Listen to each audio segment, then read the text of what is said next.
On the 6th of March 1937, the Stella Polaris left the Pacific and entered the waters surrounding the Dutch East Indies, the country now known as Indonesia. She dropped anchor at Bali, an island still largely untouched by tourism. In the late 30s, it received fewer than 250 visitors per month. Today, Bali is established as Indonesia's most important holiday destination. They steamed on to Java, where the Dutch colonialists had tried to turn the capital Jakarta into the Amsterdam of the East by building a network of canals. But the canals brought malaria, cholera and dysentery to the city, causing tens of thousands of deaths among Dutch workers and the local population. Nearby was a place that had proven an even greater challenge to colonize, Nias, a location described in the film's intertitle as the Island of Savages in Armour.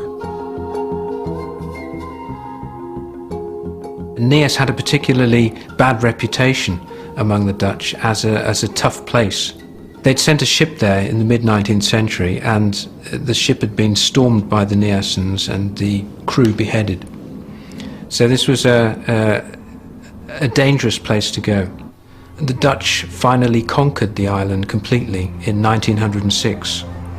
But 15-20 years before this film was shot, these people were still living the heroic life of warriors, raiding enemy villages, capturing hostages, and hunting for heads.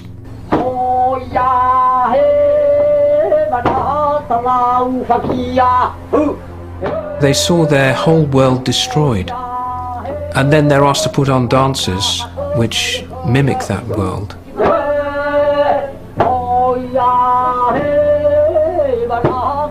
We see the chief in his ceremonial costume, but in fact he had very little power by this time, because the Dutch had taken away most of his powers of patronage and jurisdiction.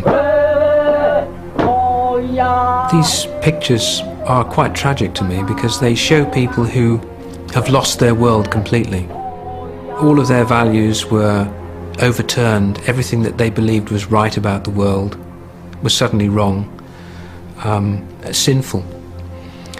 And their heroic warrior ethos was suddenly devalued as something terrible and a crime. And yet they're standing there in their warrior outfits with their guns, and not surprisingly they look very sour. Who wouldn't?